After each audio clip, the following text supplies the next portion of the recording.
السلام عليكم ورحمة الله وبركاته. تعالوا اقول لكم بقى على الحتة دي وصفة بجد تحفة. طبعا احنا زهقانين والعيال زهقانة والجو حر وكله ايه جاي مع بعضه. تعالوا نشوف هنعمل ايه بالكورن فليكس. بجد حاجة حلوة جميلة جدا، ومعايا شوكولاتة خام وشوكولاتة اي نوع شوكولاته تانية عندك، او شوكولاته واحده مفيش مشكله. انا عندي الشوكولاته ديت وعندي الشوكولاته الخام فهستخدمهم مع بعض. تعالوا نشوف بقى المكونات بتاعتنا البسيطه دي، هما مكونين بس وهنطلع احلى حاجه حلوه بجد تحفه. يلا بينا نشوف هنعملهم ازاي. معايا بقى طبق زي ما انتوا شايفين كده، وهنزل بالكميه اللي انا عايزاها من كورن فليكس. طبعا الكميه دي حسب الرغبه. بس كده تمام كفايه جدا. الحبه دول كويسين جدا بالنسبه لنا. بصوا هو اصلا لوحده جميل جدا، يتقرمش كده من غير اي حاجة خالص. وهنجيب بقى طبق معانا عشان نحط الشوكولاتة الخام. انا الشوكولاتة الخام هاخد مكعب واحد بس، لان انا مش عايزة شوكولاتة كتير، فهاخد مكعب واحد بس من الشوكولاتة الخام.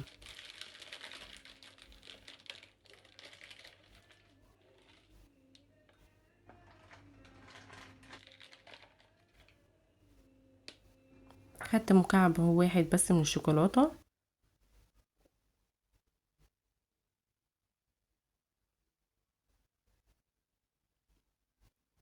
وهاخد برضو معلقة كبيرة من الشوكولاتة اللي عندي التانية. اي نوع شوكولاتة عندك موجودة متوفرة عندك اعمليها، مفيش اي مشكلة. انا هاخد معلقة واحدة بس، مش عايزة اكتر من كده. بس كده كفاية تمام قوي، مش عايزة اكتر من الشوكولاتة. هحط بقى طبعا الشوكولاتة ديت هحطها في الميكروويف عشان فيها شوكولاتة خام، عايزاها خالص ان هي تسيح علشان خاطر الاتنين يتجانسوا مع بعض. هدخلها في الميكروويف مفيش مجرد دقيقتين واطلعها على طول. دقيقة او دقيقتين حسب نوع الميكروويف بتاعك. انا سنايب بقت، لو طبعا ما عندكيش ميكروويف ممكن على بخار مية. ساحت معايا اهي زي ما انتوا شايفين، بصوا بجد تحفة. وجبت طبق الكورن فليكس. في طريقتين بقى من الكورن فليكس، ممكن ان انت تعملي كور بالشوكولاته، وممكن ان انت تنزلي الشوكولاته زي ما انتوا شايفين كده. انا حبيت دي اكتر عشان خاطر تبقى سهله، وفي نفس الوقت الولاد عندي البنات ما ياخدوش كده الكوره بتاعت الشوكولاته ولغوصوا الدنيا، طبعا انتوا عارفين. فانت لو حابه ان انت تعمليها كور تمام، مش حابه ان انت تعمليها كور اعمليها كده. انا نزلت بقى الشوكولاته كلها، هقلب الكورن فليكس في الشوكولاته كلها. انا شايفه الشوكولاته كده جميله جدا، يعني انا كميه كده حلوه بالنسبه لي جدا. انت طبعا لو عايزه تزودي في الشوكولاته زودي، يعني انا حابه اللونين يبقوا مع بعض كده، حابه ما تكونش الشوكولاته مغطيه الكورن فليكس، عايزاه الكورن فليكس يبقى باين معايا. انت عايزه الشوكولاته تبقى مغطيه كل حاجه، ممكن انت تزودي الشوكولاته مفيش اي مشكله. وممكن برضو تعمليها كور زي ما انا قلت لكم.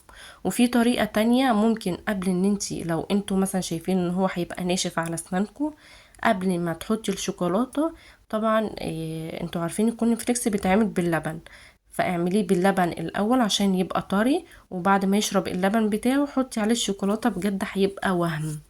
بس احنا حابين ان هو يبقى كده مقرمش عشان خاطر ايه، تحسي بطعم كده جديد. انا كده خلصت اهو، قلبت كله في الشوكولاته. بصوا تحفه. تعالوا بقى نغرف مع بعض. انا معايا كده جوز هند، هحط حبه بسيطه في الطبق عشان خاطر مش عندي ما بيحبوش اصلا الجوز هند. انا بس اللي بحبه، فهنزل كميه بسيطه جدا من كورن فليكس في الطبق. هحط كده على قدي عشان خاطر احط عليه الجوز هند.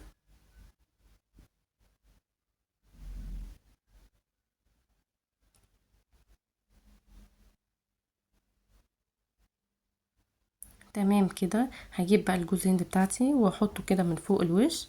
طبعا ده اختياري، ان انت عايزه تحطيه في الطبق بتاعك حطيه، عايزاه ساده عايزه تحطي حاجه. بصوا شكله تحفه بجد وهم. هنا بقى بالشوكولاته ساده من غير اي حاجه خالص زي ما انتوا شايفين. بصوا بجد طلع طعمه فظيع. وهنا بالمكسرات والجوز هند. الجوز هند مش جاي معايا خالص. بالمكسرات والجوز هند، والطبق التاني سادة. بجد طريقة سهلة جدا والاولاد هيفرحوا بيها جدا.